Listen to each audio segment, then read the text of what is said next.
तो जय हिंद प्यारे बच्चों, मैं आपका बायोलॉजी एजुकेटर साहिल कुमार। स्वागत है मेरे चैनल इनो.बायो एजुकेशन में।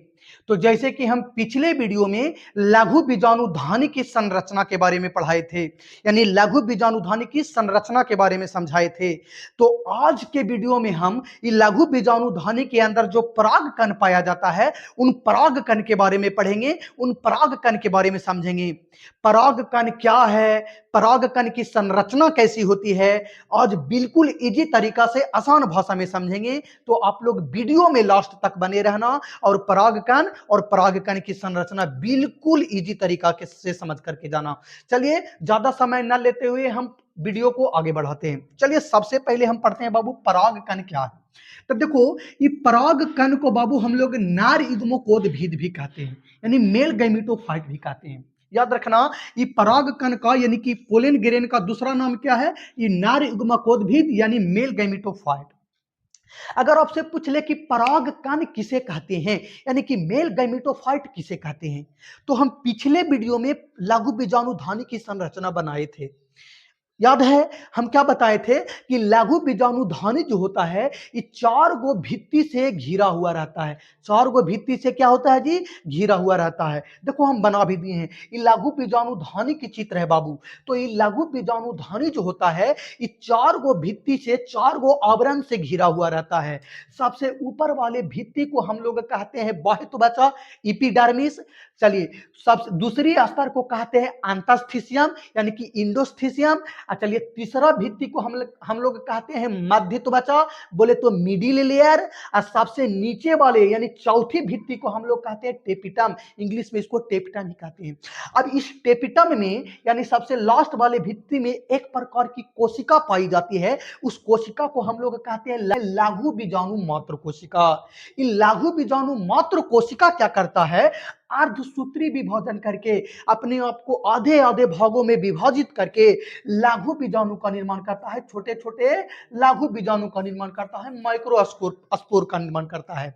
यही लघु बीजाणु पूरी तरह से परिपक्व हो जाते हैं, कठोर हो जाते हैं। तो इसी लघु बीजाणु को परिपक्व अवस्था को ही हम लोग परागकण या नार युग्मकोद्भिद कहते हैं।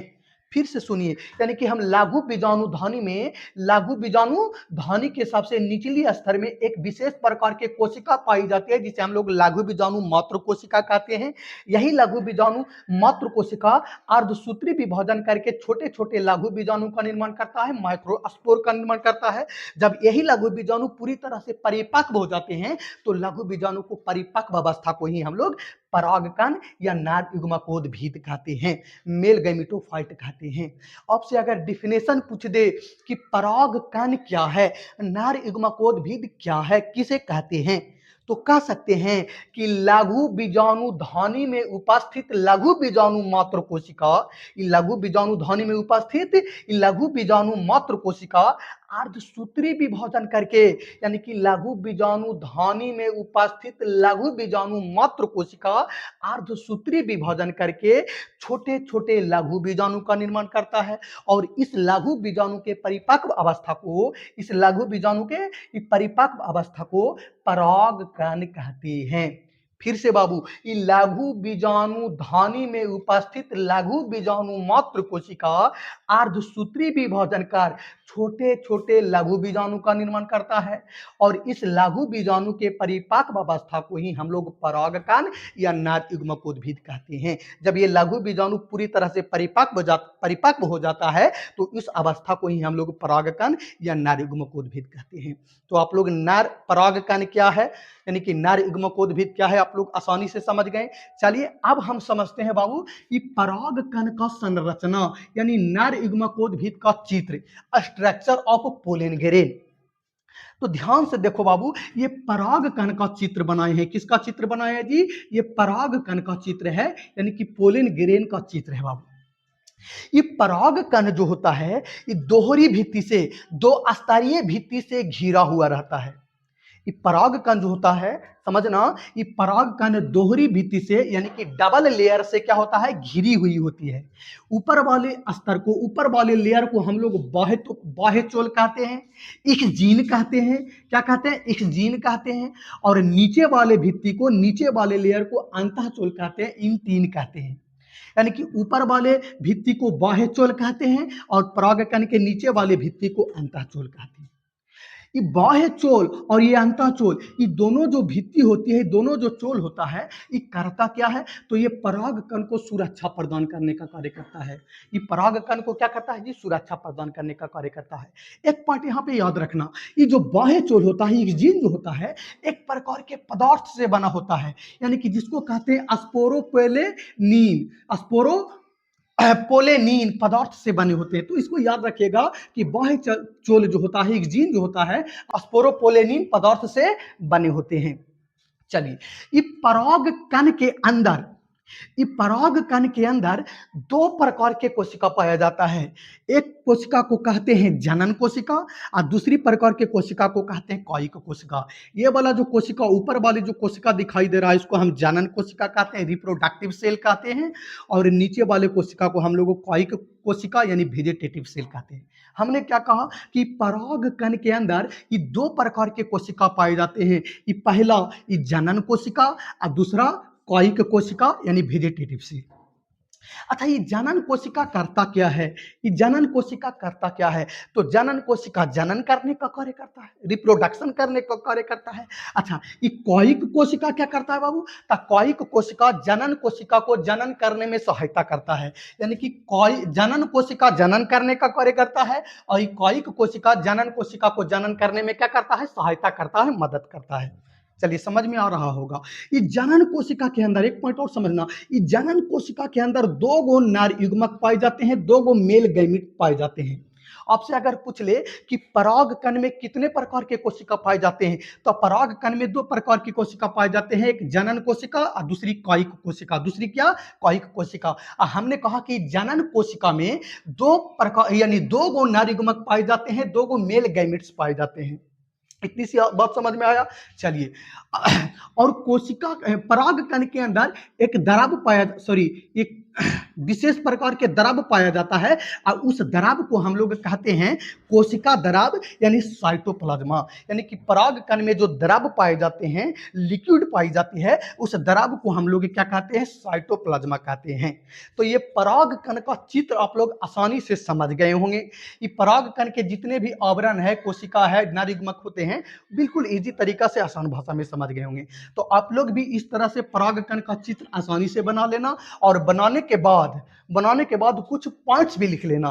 क्या लिखना है? लिखना है कि परागकण जो होता है पुष्प का नर भाग का एक संरचना है। अरे, परागकण पुष्प के नर भाग का एक संरचना जी, ये परागकोश के अंदर होता है। तब परागकोश पुष्प के नर भाग था, तो ये नर भाग के अंदर हो रहा है, तो कह सकते हैं कि परागकण जो होता है पुष्प का नर भाग का एक संरचना है। नर भाग का क्या है जी? एक संरचना है। ये परागकण हमेशा जो होता है बाबू आगुनित होता है, हप्लॉइड होते हैं। आगुनित को एन से सूचित किया जाता है। हमने दो पॉइंट कहा कि परागकण पुष्प के नर भाग का संरचना है। अब परागकण हमेशा कैसे होते हैं? आगुनित होते हैं, हप्लॉइड होते हैं। हप्लॉइड को हम लोग एन से सूचित करते हैं। किससे सूचित करते हैं? एन से। चलिए, ये परागकण जो होता है, परागकण दोहरी भित्ति से घिरी होती है। ये परागकण हमने अभी अभी समझाया कि जो परागकण होता है बाबू दोहरी भित्ति से घिरी हुई होती है। ये दोनों दोहरी भित्ति, ये दोनों भित्ति करता क्या है? जो परागकण को सुरक्षा प्रदान करता है। यही पॉइंट लिख दिए, देखो, परागकण दोहरी भित्ति से घिरी होती है जो परागकण को सुरक्षा प्रदान करता है।